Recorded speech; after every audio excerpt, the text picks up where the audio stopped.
شازمین نے اسے ذہنی طور پر تیار کیا تو اینجل نے شازمین کا ہاتھ زور سے پکڑ لیا۔ کیا تم میرا ایک کام کر سکتی ہو؟ وہ کام ذرا سا رسکی ہے مگر اس کے بدلے میں زندگی بھر تمہاری احسان مند رہوں گی۔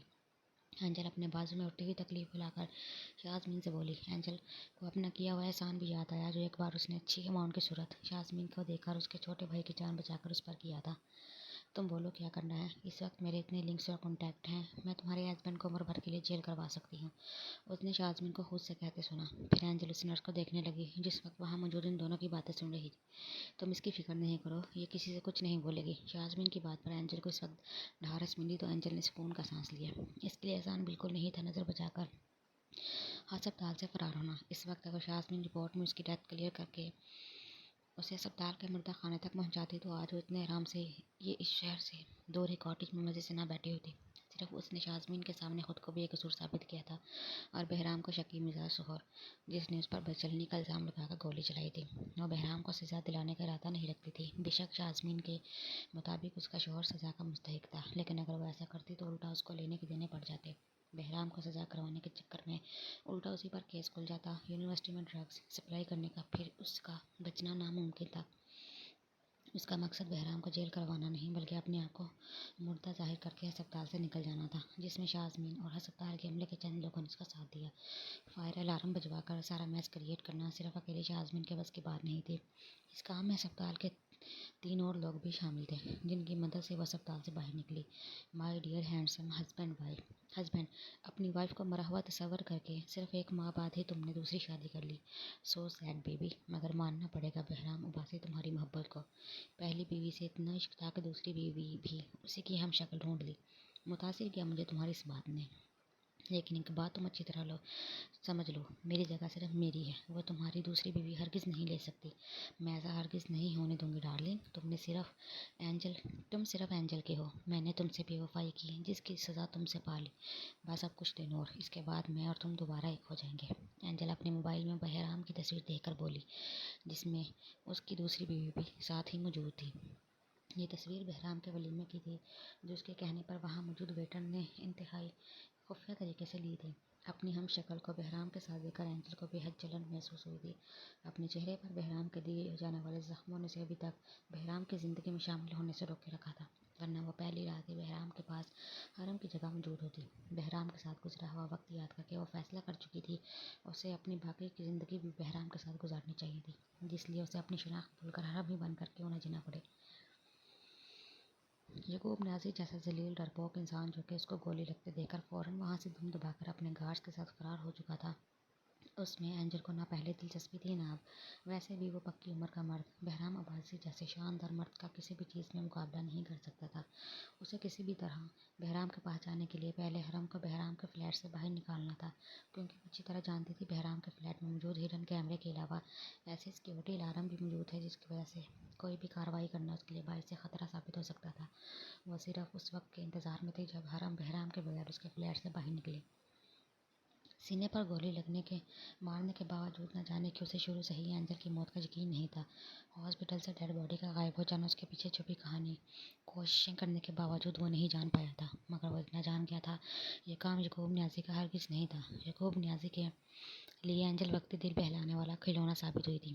اس کا اندازہ اسے اسی وقت ہو گیا تھا جب وہ اینجل کو زخمی حالت میں چھوڑ کر اس کے فلیٹ سے فرار ہو گیا تھا۔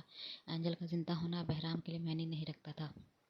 جس دن اس کا اینجل سے سامنا ہوا وہ اسے اپنا رشتہ بھی ختم کر لے گا، ایسا بہرام نے سوچ لیا تھا۔ کیا اسے ہوش سے اینجل کو ڈھونڈنا چاہیے تھا یا پھر اس کی آمد کا انتظار کرنا چاہیے تھا؟ نہ جانے کیوں بہرام کی چھٹی حس بار بار اسے اشارہ دے رہی تھی اینجل اس سے ملنے یا پھر کانٹیکٹ کرنے کی ضرور کوشش کرے گی۔ پولیس اسٹیشن سے آج وہ جلدی گھر آ گیا تھا، کل کی طرح اس وقت وہ اپنے بیڈ روم کے بجائے دوسرے کمرے میں بیٹھا ہوا تھا۔ کل جب اس پر یہ انکشاف ہوا کہ اینجل زندہ ہے تب سے وہ اسی کو سوچے جا رہا تھا۔ دھیرے سے اس کی سوچوں کا رخ اینجل سے حرم کی طرف چلا گیا۔ پرسوں جب اس کے چچا کے گھر اس پر یہ انکشاف ہوا تھا کہ حرم اب پہلے اپنے خالصات سے منسوب رہ چکی ہے، روایتی مردوں کی سوچ کی طرح یہ بات اس کو ذرا پسند نہیں آئی تھی، جس کا اظہار وہ اپنے رویے سے حرم اور اس کے گھر والوں کے سامنے کر چکا تھا۔ جس کے بعد دوسرے دن صبح پولیس اسٹیشن جاتے وقت اس کے پاس حرم کے چچا اور اسجد کی کال بھی آئی تھی۔ وہ دونوں ہی اس کے اور حرم کے رشتے کے لیے فکر مند تھے۔ اسجد نے تو اسے نکی کی باتوں کو لے کر معذرت بھی کی تھی اور اسے یقین بھی دلایا تھا وہ صرف اور صرف نکی کی غلط فہمی تھی، ایسا کچھ بھی نہیں ہے۔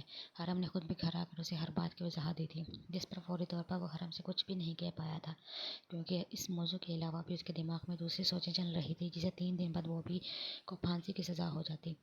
یعقوب نیازی کو ان دنوں اتنا خاموش ہو کر بیٹھنا بھی عام بات نہیں تھی۔ وہ اتنی آسانی سے اپنے بھائی کو مرنے نہیں دے گا۔ بہرام کو اس بات کا اچھی طرح اندازہ تھا۔ جب وہ اسپتال میں زخمی حالت میں تھا تب بھی یعقوب نیازی نے جان توڑ کر کوشش کی تھی کہ وہ کسی طرح پتہ لگا لے کہ بہرام نے اس کے بھائی کو کہاں چھپایا ہوا تھا۔ اس وقت یعقوب نیازی کیا سوچ بیٹھا تھا، اسے خبر نہیں تھی۔ ان دنوں اسے اپنی جان سے زیادہ اسے اس رشتے کی پرواہ تھی جو رشتہ اس کی بہن اسے جوڑ کر گئی تھی، لیکن حرم اس کے پاس فلیٹ میں محفوظ تھی۔ یہی ساری باتیں وہ سوچ رہا تھا تب حرم تیسری مرتبہ کمرے میں آئی۔ آپ کو کھانا کھانا ہے یا یوں ہی پہلی بیوی کی یادوں میں کھوئے رہنا ہے؟ بہرام حرم کی بات پر چونکا، پھر اس کے جملے پر غور کرتا اسے گھورنے لگا، مگر حرم اس کے گھورنے کی پرواہ کیے بغیر کمرے سے چلی گئی۔ مرنے والی تو خود قبر میں چلی گئی ہے اور یہ مصوف اس کی یادوں کا سکون منا رہے ہیں۔ میں تو بیچ میں مفت میں ہی پھنس گئی، جب سے آئے ہیں اس کی یادوں میں گم ہیں۔ میں تو بس اس گھر میں کھانا بنانے کے لیے آئی ہوں جیسے۔ حرم اپنا دل جلا کر بڑبڑاتی ہوئی بولے جا رہی تھی۔ یہ جانے بغیر اس کے پیچھے آتا بہرام اس کی ساری گفتگو سن چکا تھا۔ وہ لاؤنج میں آ کر اسے جیسے ہی پلٹی، سامنے بہرام کو دیکھ کر اس کی زبان کو بریک لگا۔ زبان کافی چل رہی ہے تمہاری، کل سے قابو میں رکھو اسے ورنہ مسئلہ کرے گی یہ تمہارے لیے۔ بہرام حرم کو دیکھا سیریس ہو کر اسے وارن کرنے لگا، کیونکہ وہ کل صبح سے اب تک اسے کتنی ہی مرتبہ پہلی بیوی کے طعنے دے چکی تھی، کتنی ساری مرتبہ آپ کو کھانے کے لیے بول کر جا چکی ہوں، مگر آپ نے تو میرے کمرے میں آنے کا کوئی نوٹس ہی نہیں لیا۔ معلوم نہیں کس گہری سوچ میں ڈوبے ہوئے ہیں۔ حرم اسے شکوہ کرتے ہوئے خود کرسی پر بیٹھ گئی، کیونکہ کھانا وہ پہلے ہی ٹیبل پر رکھ چکی تھی۔ کتنی ساری مرتبہ نہیں، تو میرے پاس کمرے میں صرف 3 دفعہ چکر لگا چکی ہو۔ پہلی بار تم نے صرف اتنا بولا کہ کھانا تیار ہے اور منہ بناتے ہوئے کمرے سے چلی گئی۔ دوسری مرتبہ تم 10 منٹ کے وقفے کے بعد کمرے میں دوبارہ آئی اور طنز کرتی ہوئی بولی آپ کو کھانا کھانا ہے یا پھر برتن اٹھا لوں۔ پھر تم غصے میں دروازہ زور سے بند کرتے ہوئے دوبارہ کمرے سے چلی گئی۔ ابھی تم تیسری بار پورے 5 منٹ 2 سیکنڈ گزرنے کے بعد آئی ہو۔ اس کے بعد مجھے میری پہلی بیوی کی یادوں کا طعنہ دے کر منہ بناتے ہی واپس چلی گئی۔ اتنا بے خبر ہرگز نہیں ہوں جتنا تم نے مجھے سمجھ لیا ہے۔ بہرام ایک ایک بات اس کو جتاتا ہوا خود بھی حرم کے سامنے کرسی پر بیٹھ گیا۔ چاول نکالوں آپ کے لیے یا پھر روٹی کھائیں گے؟ وہ بہرام کو کرسی پر بیٹھا ہوا دیکھ کر اسے پوچھنے لگی، جیسے کل صبح سے پڑک پڑک کر ناشتہ اور دوسری چیزیں دے رہی ہو۔ اس سے بہتر یہی ہے جو مجھے کھانا ہے وہ اپنی پلیٹ میں خود نکال لیتا ہوں۔ بہرام نے سالن کا باؤل اٹھاتے ہوئے اسے شرمندہ کرنا چاہا اور بہرام کی بات سن کر وہ دل سے شرمندہ بھی ہو گئی تھی۔ اسے افسوس ہوا کہ وہ کیوں نزہت چچی بنتی جا رہی ہے۔ اس کے چچا تو سیدھے سادے انسان تھے، تب بھی نزہت چچی کا ان کے ساتھ نبھا ہو گیا تھا، مگر سامنے بیٹھا ہوا یہ شخص اس کا شوہر اس کے چچا کی طرح ذرا سا بھی سیدھا نہیں، کافی ٹیڑھا بندہ تھا۔ اسے سنبھل کر رہنا چاہیے تھا۔ آج دوپہر میں سپیہہ خالہ کی کال آئی تھی، وہ ہم دونوں کو کل رات ڈنر پر اپنے گھر انوائٹ کرنا چاہ رہی ہیں۔ حرم نے چاولوں سے بھری ٹرے اٹھا کر دھیمے لہجے میں بہرام کو مطلب کی بات بتائی۔ منع کر دو اپنی خالہ کو، ہم نہیں آ رہے۔ بہرام منہ میں نوالا ڈالتا ہوا عام سے لہجے میں حرم سے بولا۔ چاولوں میں چلتا چمچہ روک کر حرم بہرام کو دیکھنے لگی جو پرسکون انداز میں بیٹھا ہوا کھانا کھا رہا تھا۔ نکی کی بھی کال آئی تھی میرے پاس، کافی زیادہ شرمندہ تھی۔ وہ بول رہی تھی بہرام بھائی سے اپنے غلط رویے کی خود معافی مانگوں گی۔ بس اس وقت وہ مزید کچھ کہتی بہرام نے سنجیدہ نگاہ اس پر ڈالی تو وہ چپ ہو گئی۔ خاموشی سے کھانا کھا لو، وہ حرم کو دیکھتا ہوا پھر کھانا کھانے لگا۔ ٹھیک ہے آپ مت جائیے گا، میں کل شام میں خود چلی جاؤں گی سپیہہ خالہ کے گھر، آپ بس ڈرائیور کو بھیج دیجیے گا۔ حرم اس کو مشورہ دیتی ہوئی چاولوں کا چمچ منہ میں ڈالنے لگی۔ ہم کا مطلب صرف میں نہیں ہم دونوں ہوتے ہیں، نہ کل تم کہیں جا رہی ہو نہ ہی میں۔ اب اس موضوع پر کوئی دوسری بات نہیں ہوگی ہمارے بیچ۔ بہرام کے اب کی بار تنبیہ کرتا ہوا بولا۔ وہ نہیں چاہ رہا تھا 3 سے 4 دن تک حرم فلیٹ سے باہر نکلے۔ حرم کو سمجھاتا ہوا وہ دوبارہ کھانا کھانے لگا۔ ٹھیک ہے میرے رشتے دار تو اس قابل ہی نہیں ہیں کہ آپ ان سے ملے، ایسا کریں آپ مجھے کل ایکسپو لے جائیں، وہاں سیل لگی ہوئی ہے، مجھے اپنے لیے کچھ خریدنا ہے، پیسے ہیں میرے پاس۔ حرم کی اگلی بات پر بہرام کے منہ میں جاتا ہوا نوالا وہیں رکا۔ وہ خاموشی سے حرم کی شکل دیکھنے کے بعد بولا، کیا چاہ رہی ہو تم؟ اس وقت میں آرام سے کھانا کھاؤں یا پھر اٹھ کر یہاں سے چلا جاؤں؟ اب کی بار بہرام بے حد سنجیدگی سے حرم سے پوچھنے لگا تو وہ خود کرسی سے اٹھ گئی۔ آپ سکون سے کھانا کھائیں، میں ہی چلی جاتی ہوں۔ حرم نے صرف بولا ہی نہیں بلکہ وہ اپنی بات پر عمل کرتے ہوئے وہاں سے چلی گئی۔ بہرام اس کے پشت کو گھورتا رہ گیا، مگر پھر اس نے کھانا سکون سے کھایا۔ نہیں سنیں گے وہ آپ کی بھی کوئی بات، بس 2 دن سے دوسرے کمرے میں منہ پھلا کر اور ڈیرا جما کر بیٹھے ہیں۔ میں نے بتایا بھی تھا کہ وہ منگنی میرے پیرنٹس نے طے کی تھی، جس کی مدت بے شک 4 سال کا عرصہ رہی ہو، مگر اس منگنی کی حیثیت میری نظر میں ہمارے رشتے کے آگے 0% بھی نہیں ہے۔ لیکن انہوں نے تو اچانک ہی ایک شکی مزاج شوہر کا روپ دھار لیا ہے۔ خالہ کے گھر دعوت پر جانے سے بھی منع کر دیا، مجھے باہر بھی نہیں لے کر جا رہے ہیں۔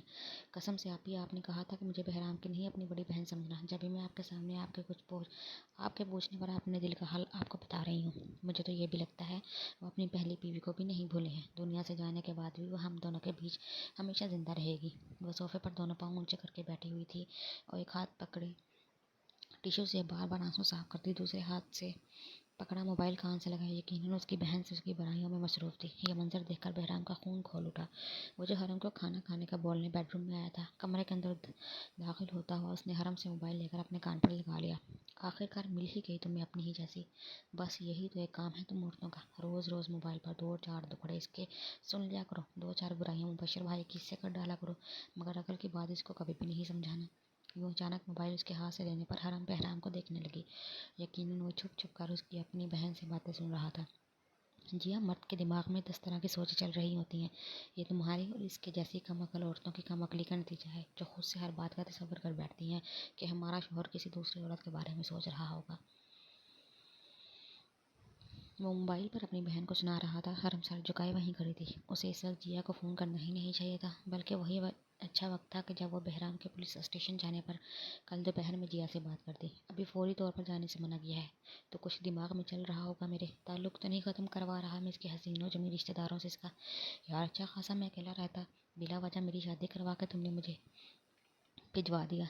بہرام جیا کو مزید جھاڑتا ہوا بولا۔ لائن کاٹ کر موبائل اس نے ٹیبل پر رکھ دیا۔ حرم ایک نظر بہرام کو چہرے پر ڈال کر کمرے سے باہر نکلنے لگی، مگر اس سے پہلے ہی بہرام نے اس کا بازو پکڑ لیا۔ کیا فضول کی باتیں کر رہی تھی تم جیا سے کہ میں اپنی پہلی بیوی کو نہیں بھولا ہوں؟ تم سے شیئر نہیں کیا تھا میں نے کہ وہ کس طرح کی لڑکی تھی؟ یہ معیار اتنا گرا ہوا نہیں ہے کہ میں ایسی لڑکی کو اپنی یادوں میں زندہ رکھوں جس نے مجھ سے بے وفاداری نہیں نبھائی۔ کوئی بھی مرد ہو چاہے جیسا بھی ہو، مگر وہ اپنے لیے اپنی بیوی سے وفاداری کی امید کرتا ہے، مگر تم یہ باتیں نہیں سمجھو گی کیونکہ تم ایک ٹپیکل سوچ رکھنے والی لڑکی ہو۔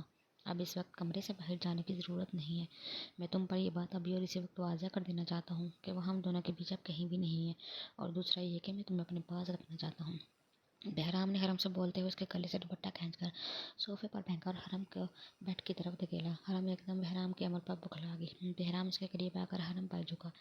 کیا ہو گیا ہے آپ کو؟ پیچھے ہٹیں پلیز، حرم ایک دم گھبراتی ہوئی بولی، مگر بہرام اس کی بات انسنی کرتا ہوا حرم کی گردن پر جھکا۔ بہرام کے ہونٹوں کا لمس اپنی گردن پر محسوس کر کے حرم شرمندہ ہو گئی۔ بہرام، میری ان باتوں کا وہ مطلب نہیں تھا، آپ غلط معنوں میں لے رہے ہیں میری بات کو۔ حرم بولتے ہوئی شرم سے پانی پانی ہو گئی۔ وہ شاید اس وقت اس لیے اس کے قریب آیا تاکہ دوبارہ وہ اس کے منہ سے پہلی بیوی کا طعنہ نہ سن سکے۔ باتوں کا جو بھی مطلب ہو، آپ سوچنا کیا؟ تم چاہتی ہو کہ ہم دونوں کے بیچ وہ کبھی نہ آئے، میں بھی یہی چاہتا ہوں، اور جو میں کرنے والا ہوں اس لیے وہ کرنا ضروری بھی ہے۔ وہ بولتا ہوا حرم کی قمیض کندھوں سے نیچے کر چکا تھا۔ ہٹ جائیے بہرام پلیز، پیچھے ہٹ جائیے۔ حرم نے بولتے ہوئے اس کے سینے پر دونوں ہاتھ رکھ کر بہرام کو پیچھے کرنا چاہا۔ نہ جانے وہ اس کو کیسی لڑکی سمجھ رہا تھا جو اس کی غربت کے لیے مری جا رہی تھی، جب بھی اس کی بہن سے اس کی شکایتیں لگا رہی تھی۔ حرم سوچتے ہوئے شرمندہ ہوئے جا رہی تھی۔ بہرام نے اس کے دونوں ہاتھ اسی کی پشت پر لے جا کر اپنے ایک ہاتھ سے مضبوطی سے پکڑے۔ ذرا سا اٹھتا ہوا وہ اپنی پاکٹ سے کچھ نکالنے لگا، جسے دیکھ کر حرم کی آنکھیں پھیل گئی۔ یہ کیا ہے؟ کیا کرنے والے ہیں بہرام آپ میرے ساتھ؟ پلیز چھوڑیں مجھے۔ بہرام کے ہاتھ میں نیڈل کی طرح کوئی نوکدار لمبی سی چیز جو اپنی پاکٹ سے نکالنے کے بعد اس نے حرم کے دل کے پاس رکھی تو حرم کی آنکھیں خوف سے پھیل گئیں اور سانسیں رکنے لگی۔ کبھی کبھی اپنی قیمتی چیز کو اپنے پاس رکھنے کے لیے ایسا کرنا ضروری ہو جاتا ہے۔ سمجھ لو کہ میں تمہارے لیے کوئی رسک نہیں لے سکتا جس کے لیے تمہیں تکلیف دینا ضروری ہے۔ بہرام نے بولتے ہوئے نیڈل اس کے دل کے اوپر رکھ کر اندر کی طرف دبائی تو تکلیف کے مارے حرم کے منہ سے چیخ نکلی، نہیں بہرام پلیز نہیں۔ حرم روتی ہوئی بولی۔ اس نے اپنے دونوں ہاتھ بہرام کے مضبوط گریپ سے چھڑوانے چاہے، مگر وہ نیڈل سے نہ جانے کیا کر رہا تھا جس سے حرم کو شدید تکلیف ہو رہی تھی۔ جب بہرام اس کے اوپر سے اٹھا تو حرم میں روتے ہوئے بیڈ پر لیٹے لیٹے اپنا رخ موڑ لیا۔ اس کے جسم کا حصہ سن ہو چکا تھا۔ دل نہیں ہے آپ کے سینے میں؟ بے رحم ہیں آپ، چلے جائیں میری نظروں کے سامنے سے۔ حرم جانتی تھی بہرام وہی موجود ہے۔ جب یہ اپنا رخ ویسے ہی موڑے روتی ہوئی بولی تو بہرام خاموشی سے کمرے سے باہر نکل گیا۔ رات وہ روتے روتے سو چکی تھی. اسے نہیں معلوم تھا کہ رات میں اس کے سونے کے بعد بہرام کب واپس بیڈ روم میں آیا. اس وقت آہٹ سے اس کی آنکھ کھلی تو اس نے بہرام کو بیڈ روم میں موجود پایا. وہ یونیفارم میں ملبوس، کلائی میں رسٹ واچ پہن رہا تھا. حرم کو جاگتا ہوا دیکھ کر وہ بیڈ کی طرف بڑھا تو حرم نے فوراً دوسری طرف کروٹ لے کر اپنا رخ پھیر لیا. وہ بہرام پر ظاہر کرنا چاہتی تھی کہ کل رات وہ اس کی دی ہوئی تکلیف کی وجہ سے اس سے ناراض تھی. وہ بیڈ پر اپنے نزدیک بہرام کا بیٹھنا محسوس کر چکی تھی. اپنے شانے پر بہرام کے ہاتھ کا لمس محسوس کر کے حرم نے آنکھیں بند کر لی. وہ اس کی طرف نہیں دیکھنا چاہتی تھی، نہ ہی اس سے بات کرنا چاہتی تھی. صرف 3 سے 4 دن صبر کر لو، اس کے بعد میں خود تمہیں تمہاری صبیہ خالہ کے گھر لے جاؤں گا، اور جہاں سے چاہو اپنے لیے شاپنگ بھی کر لینا، وہ بھی میرے پیسوں سے. اپنے پیسے تم اپنے پاس سنبھال کے رکھو. بہرام اس سے ناراضگی دور کرنے کی غرض سے سلجھاؤ انداز میں بولا. نہ ہی مجھے اپنی خالہ کے گھر جانا ہے، نہ ہی مجھے شاپنگ کرنی ہے. میں اب صرف اپنے چچا کے گھر جانا چاہتی ہوں، اور اس کے لیے نہ ہی آپ کو ڈرائیور بھیجنے کی ضرورت ہے، نہ ہی میں آپ کو خود زحمت دوں گی. چچا خود آ کر مجھے یہاں سے لے جائیں گے. وہ بہرام کی حرکت پر فی الحال اس سے ناراضگی ختم نہیں کرنا چاہتی تھی، اس لیے رخ موڑے بغیر اس سے بولی. اگر تم مجھ سے خفا ہو کر یہاں سے جانا چاہتی ہو تو میں ہرگز تمہیں نہیں جانے کی اجازت دوں گا، اور اگر تمہیں اپنے چچا سے ملنے کا دل چاہ رہا ہے تب بھی تم فوری طور پر یہاں سے نہیں جا سکتی ہو. مطلب 3 سے 4 دن تک تم اس چار دیواری سے باہر نہیں نکلو گی. بہرام آہستہ سے حرم کو سیدھا کرتا ہوا نرمی سے اسے سمجھانے لگا تو حرم غصے میں اسے دیکھنے لگی. قید کرنا چاہتے ہیں مجھے یہاں پر اپنے پاس؟ اس کے غصے کی بھلا اہمیت ہی کیا تھی؟ وہ بیڈ پر سیدھی لیٹی ہوئی بہرام کو دیکھ کر شکوہ کرنے لگی. ضد مت کرو حرم، کوئی وجہ ہے جب ایسا بول رہا ہوں. بہرام نے اسے شکوہ کرتے دیکھا تو ایک بار پھر سمجھایا. وہ بیڈ پر حرم کے بالکل قریب بیٹھا ہوا تھا. اس نے اپنا ہاتھ ملا کر بیڈ پر اس طرح رکھ لیا کہ حرم چاہ کر بھی دوبارہ دوسری جانب کروٹ نہیں لے سکتی تھی. تو پھر آپ چلے جائیں یہاں سے. حرم اس کا چہرہ دیکھے بغیر سامنے دیوار کو دیکھتی ہوئی بولی. اتنا برا لگ رہا ہوں تمہیں میں؟ بہرام ذرا سا حرم کی جانب جھکتا ہوا اسے غور سے دیکھ کر پوچھنے لگا. ابھی کے لیے ہاں. اس نے ابھی بھی بہرام کو نہیں دیکھا تھا، مگر اپنی جانب بہرام کے جھکاؤ سے اس کے پرفیوم کی خوشبو محسوس کر سکتی تھی جو بے حد آہستگی سے اس کے حواسوں پر سوار ہو رہی تھی. تو یہ بات میرا چہرہ دیکھ کر بول دو، میں مان جاؤں گا. بہرام نے بولتے ہوئے اپنا ہاتھ حرم کے گال پر رکھا تو جیسے حرم کا کرنٹ چھو گیا. کیوں کیا تھا آپ نے میرے ساتھ کل رات اس طرح؟ اپنے اوپر جھکے بہرام کا چہرہ دیکھ کر حرم اپنے گال سے اس کا ہاتھ ہٹاتی ہوئی پوچھنے لگی تو بہرام کی نظریں اس کے گردن سے ہوتی نیچے گئی. بہت سی باتیں انسان فوری طور پر سمجھ نہیں پاتا. یہ سمجھ لو جو کل رات کو ہوا وہ ضروری تھا.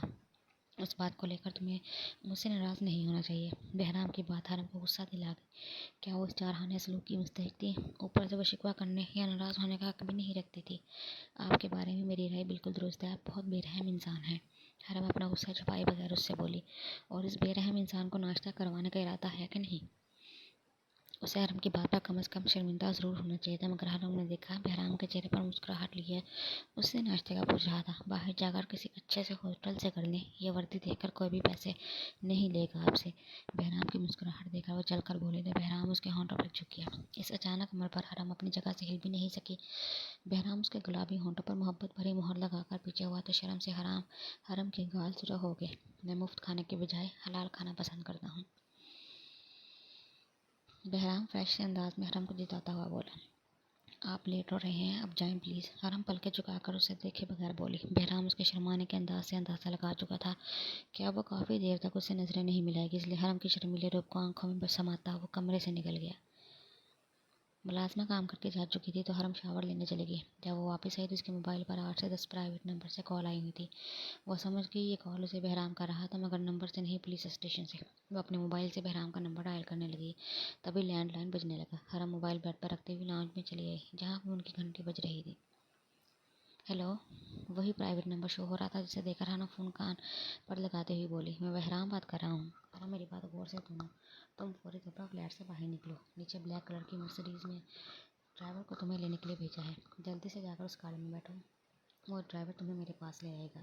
بہرام اتنی جلدی میں تھا کہ حرم اس کی بات سن کر بوکھلا گئی. مگر آپ تو صبح ہی کہہ کر گئے تھے کہ 3 سے 4 دن تک فلیٹ سے باہر نہیں نکلنا، پھر اچانک کیا ہوا؟ حرم کنفیوز ہوتی ہوئی بہرام سے پوچھنے لگی. جو میں بول رہا ہوں تم وہی کرو. دیکھو حرم، اس وقت بحث کرنے کا وقت نہیں ہے، سمجھنے کی کوشش کرو. کسی وجہ سے بول رہا ہوں میں. بہرام آپ کی بات ڈانٹتا ہوا بولا. پھر وہ وجہ بتائیں، ایسا کیوں بول رہے ہیں؟ حرم اس کی ڈانٹنے کی پرواہ کیے بغیر بولی. اس وقت فلیٹ میں تمہارے علاوہ بھی کوئی دوسرا موجود ہے، تمہاری جان خطرے میں ہے، تم فوراً گھر سے باہر نکلو. اب کی بار بہرام کی بات سن کر حرم کے ہوش اٹھ گئے۔ اس کے علاوہ اور بھی کوئی دوسرا فلیٹ میں موجود تھا، یہ سوچتے ہوئے اس خوف سے اس کے پسینے چھوٹنے لگے۔ لائن اب کٹ چکی تھی، وہ وہیں کھڑی چاروں طرف کمروں میں نظریں دڑانے لگی۔ خوف سے اس کے ماتھے پر پسینہ چمکنے لگا۔ تبھی بیڈ روم میں اس کا موبائل ایک بار پھر بجنے لگا۔ حرم وہی کھڑی فیصلہ نہیں کر پا رہی تھی کہ وہ موبائل لینے بیڈ روم میں جائے یا سامنے میں دروازے کا لاک کھول کر جلدی سے باہر نکل جائے، جو 8 سے 10 قدم کی دوری پر تھا۔ اچانک پردہ ہلا تو وہ ڈر گئی۔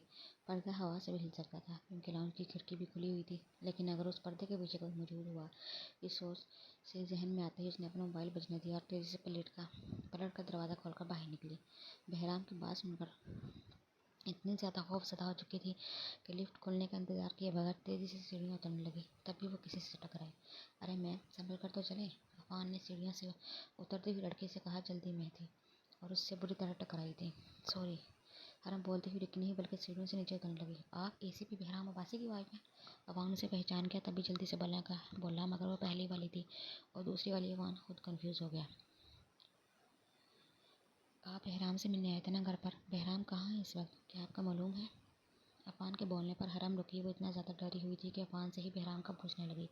اے سی پی صاحب تو اس وقت تھانے میں ہوں گے، کیا کوئی پریشانی ہے؟ مجھے بتا سکتی ہیں؟ یہ بہرام کی دوسری بیوی تھی جس کو اس نے بہرام کے فلیٹ میں دیکھا تھا۔ عفان اس کو پہچان گیا تھا، جب بھی وہ حرم سے پوچھنے لگا۔ فلیٹ کے اندر کوئی موجود ہے؟ بہرام نے فون پر کہا۔ نیچے کھڑی مرسڈیز میں بیٹھ کر میں ان کے پاس آ جاؤں؟ معلوم نہیں اسے یہ سب سامنے کھڑے لڑکے سے بولنا چاہیے تھا کہ نہیں، مگر وہ ڈری ہوئی تھی۔ اسے رونا بھی آ رہا تھا، شاید اسے جلدی نیچے جانا چاہیے تھا۔ بہرام کا ڈرائیور اس کا انتظار کر رہا ہوگا۔ اے سی پی صاحب نے آپ کو خود بولا آپ ان کے پاس آ جائیں؟ میرے خیال سے تو اگر آپ کے فلیٹ میں کوئی موجود ہوتا تو اے سی پی صاحب خود آپ کے پاس پہنچتے یا کسی دوسرے کو بھیج دیتے۔ کیا آپ کو واقعی اے سی پی صاحب نے اپنے پاس آنے کو کہا؟ عفان کے سوال کرنے پر حرم خود کنفیوز ہو گئی۔ فون پر آواز بہرام کی تھی یا شاید نہیں، مجھے نہیں معلوم، مجھے کچھ بھی نہیں معلوم۔ حرم بری طرح کنفیوز ہو گئی۔ اسے سامنے کھڑا یہ لڑکا بھی مشکوک لگ رہا تھا۔ یہ تیسرا فلور تھا جہاں وہ دونوں اس وقت کھڑے تھے۔ آپ اس طرح پریشان مت ہو، میں ابھی کال کر کے اے سی پی صاحب سے کنفرم کر لیتا ہوں، ساری بات ابھی کلیئر ہو جائے گی۔ عفان نے بولتے ہوئے اپنا موبائل نکالا اور اب وہ بہرام کو کال ملا رہا تھا۔ عفان، میں تم سے تھوڑی دیر میں بات کرتا ہوں۔ عفان کو لگا بہرام اس وقت مصروف تھا، اس کے کال کاٹنے سے پہلے عفان بول پڑا۔ آپ کی مسز بول رہی ہیں آپ کے فلیٹ میں کوئی موجود ہے اور آپ نے انہیں اپنے پاس لانے کے لیے کوئی گھڑی بھیجی ہے۔ عفان کی بات سن کر بہرام کے قدم کمشنر صاحب کے کمرے میں جانے سے پہلے ہی رک گئے۔ وہ پوری طرح چونکا۔ عفان، تم اس وقت کہاں پر ہو؟ اگر اس وقت حرم تمہارے پاس موجود ہے تو میری بات کرواؤ اس سے۔ اب بہرام کمشنر کے پاس نہیں جا سکتا تھا۔ موبائل کہاں سے لگائے وہ بھاگتا باہر اپنی گاڑی کی جانب آیا۔ ہیلو، تبھی سے گھبرائی ہوئی حرم کی آواز اپنے موبائل سے سنائی دی۔ میں نے تم سے کیا بکواس کی تھی کہ تم فلیٹ کی چار دیواری سے باہر نکلو گی؟ مگر حرم فوراً فلیٹ میں پہنچو، میں تھوڑی دیر میں تمہارے پاس پہنچ رہا ہوں۔ بہرام آس پاس کی پرواہ کیے بغیر غصے میں حرم پر چیختا ہوا بولا اور گاڑی میں بیٹھا۔ اسے ڈر تھا کہ آج نہیں کچھ غلط نہ ہو جائے۔ بہرام، آپ ہی نے تو مجھے گھر کے نمبر پر فون کر کے بولا۔ حرم کو بہرام کی آواز سن کر اطمینان ہوا۔ جب بھی وہ بہرام سے بولنے لگی تبھی سامنے لفٹ کا دروازہ کھلا اور دو آدمی حرم اور عفان کی طرف بڑھنے لگے۔ شٹ اپ حرم، فوراً فلیٹ کے اندر جا کر دروازہ اچھی طرح لاک کرو اور موبائل عفان کو دو۔ اب بہرام ایک بار پھر زور سے بولا۔ وہ گاڑی اسٹارٹ کر چکا تھا۔ چلیے میڈم، ہمارے ساتھ آپ کو اے سی پی صاحب بلا رہے ہیں۔ یہ اجنبی آواز بہرام اپنے موبائل پر واضح سن سکتا تھا۔ اسے نہیں معلوم تھا موبائل اس وقت عفان کے پاس تھا یا حرم کے پاس۔ بہرام دوبارہ تیز آواز میں بولا۔ عفان پلیز حرم کو اس کے ساتھ کہیں مت جانے دینا، میں پہنچ رہا ہوں وہاں۔ بہرام نے کال ڈسکنیکٹ نہیں کی تھی۔ وہ گاڑی تیز رفتار سے چلاتا ہوا بولا۔ یہ تم دونوں کے ساتھ کہیں نہیں جا رہی، میں ایک رپورٹر ہوں، میرا تعلق میڈیا سے ہے، تم دونوں کو ایکسپوز کرنے میں منٹ بھر نہیں لگاؤں گا، چلے جاؤ یہاں سے۔ عفان نے اپنا موبائل ہاتھ میں پکڑے پاکٹ سے اپنا کارڈ نکال کر ان دونوں کو دکھاتا ہوا بولا۔ حرم اس صورتحال پر پریشان ہو کر عفان کے پیچھے چھپ گئی۔ ان دونوں آدمیوں نے ایک دوسرے کی طرف دیکھا، پھر ان میں سے ایک آدمی نے اپنی جیب سے پستول نکالا اور عفان پر فائر کیا۔ حرم! بہرام کو اپنے موبائل پر فائرنگ کی آواز اور حرم کے چیخنے کی آواز صاف سنائی دی۔ بہرام نے گاڑی ڈرائیو کرتے ہوئے چیخ کر حرم کا نام پکارا۔ موبائل پر رابطہ خود بخود ختم ہو چکا تھا۔ بہرام نے گاڑی کو وہیں بریک لگایا، پھر پیچھے گاڑی کو ٹکر لگنے سے کوئی آدمی اس پر چیخ رہا تھا، مگر بہرام کا دماغ ایک دم چکرا سا گیا۔ وہ آس پاس ماحول سے بے نیاز کچھ اور سوچ رہا۔ پھر اس نے گاڑی دوبارہ سٹارٹ کی۔ اب کی بار اس کی گاڑی کا رخ اپنے اپارٹمنٹ کی طرف نہیں بلکہ یعقوب نیازی کے گھر کی طرف تھا۔ عفان گولی لگنے سے جیسے ہی نیچے گرا، حرم خوف کے مارے زور سے چیخی۔ عفان کے ہاتھ سے موبائل بھی نیچے گر چکا تھا۔ چلو لڑکی، ہمارے ساتھ۔ وہ دونوں آدمی حرم کو اپنے ساتھ لے جانے لگے۔ شاید اس کے لیے آج بہت برا دن تھا، وہ سوچتی ہوئی خوف زدہ سی عفان کے گرے ہوئے بے ہوش وجود کو دیکھنے لگی۔ ہر فلور پر کیمرے لگنے ہونے کے باوجود وہ دونوں بے خوفی سے حرم کو اپنے ساتھ لے جانے لگے۔ اے سی پی کی بیوی ہمارے قبضے میں ہے۔ پلان کامیاب ہوا، ان میں سے ایک آدمی فون پر بولا۔ دوسرا آدمی اس کے پیچھے تھا، جس نے حرم کی کمر پر پستول کی نار رکھی ہوئی تھی، جس کی وجہ سے وہ لفٹ کی طرف قدم بڑھانے پر موجود تھی۔ ٹھیک ہے، اس کی بیوی کو میرے فارم ہاؤس پر لے آؤ، دوسری طرف سے بول کر کال رکھ دی گئی۔ عفان کو گولی لگ چکی تھی، بہرام اس کے پاس نہیں تھا۔ معلوم نہیں وہ اب بہرام سے دوبارہ مل بھی سکتی تھی یا نہیں۔ ایک لڑکے کو مار کر وہ دونوں اس کو کہاں لے جا رہے تھے، اس کے ساتھ آگے کیا ہونے والا تھا، یہ ساری باتیں سوچتے ہوئے حرم گاڑی میں بیٹھ گئی۔ گاڑی سٹارٹ ہو کر اپارٹمنٹ سے باہر نکل گئی۔